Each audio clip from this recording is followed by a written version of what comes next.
haven't always handled rejection very well, especially once I've told someone that I cared about or that I was dating that I was celibate, especially if they weren't already.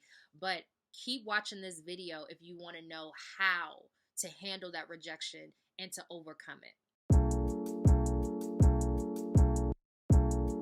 Welcome everyone to Living Purified. My name is Debbie, and this is my online journal about living pure with my mind, my body, and my soul for Christ. Let's jump into how to handle rejection. This is something that I had to learn. I'm still learning as I get to know people. The first thing I had to realize is I don't want to minimize my self-worth. You're worth more than someone saying, because I can't have that part of you, I don't want you. You have to have a self-worth, the love that God has for you. And you have to remember how he loves you, that you're worth it. You're worth the weight and you're worth it no matter what it is. And you could be flawed. This is not for people that are like, yeah, I'm holy and I'm worth it because I always do right. Nah, that ain't me. That ain't me. Not at all. But you don't want to minimize your worth. The next thing I had to do to understand how to deal with rejection when people kept telling me no or it wasn't working out was realizing that man's rejection is God's protection.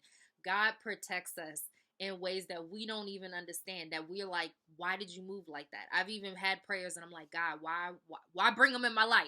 If all they was going to do was just, shake stuff up and then just leave.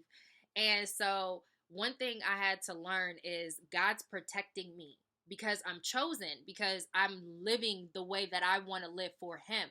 So everybody's not going to be along in that journey. And that includes other Christians. This is not just for people that are, they don't believe, so those are not the people. Nah, it's the same people that know better, just don't do better. The other thing I had to learn to handle rejection, especially in dating relationships, is it's okay to feel sad. I think there's nothing wrong with, that hurt, and admitting it, but also not wallowing in that feeling and instead giving it over to God. Like it says in 1 Peter 5:7, casting all of your cares upon him, for he cares for you.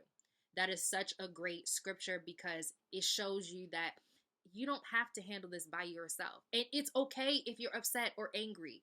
God knows this, and he already projected that was going to be part of your journey, right? The other thing I had to do was I had to let go and not move backwards. Sometimes people will reject you and still come back to you, right? And I don't know too many people that's not been through this. If you live long enough, you had somebody that was done with you until they weren't done with you. And most of the time it's when you're moving on and you're trying to do better, right?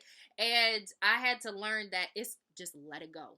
Once it's done, you don't got to go backwards. It's just like when you drive in a car. There's the little mirror right up here and it's so teeny. It's just for you to glance in the back, not for you to focus in the back. You got this big windshield.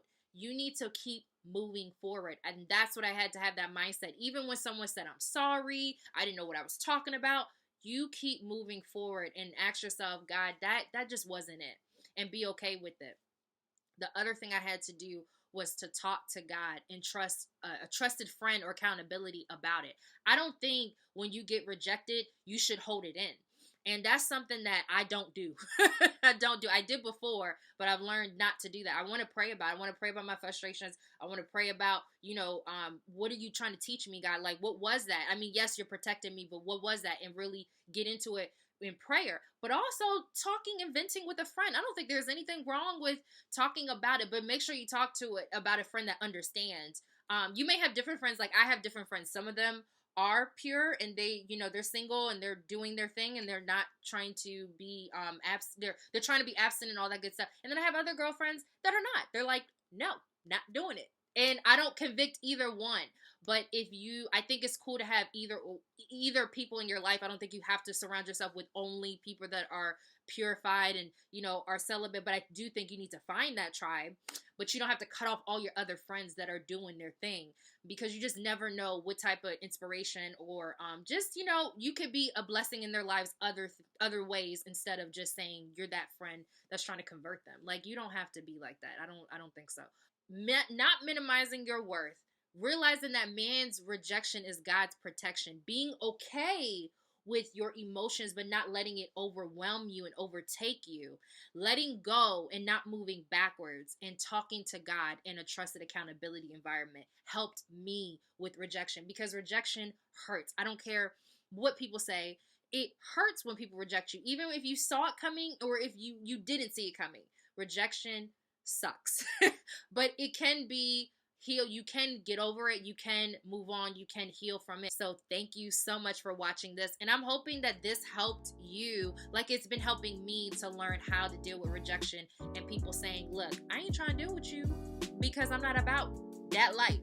So I'll see you guys next time. Bye.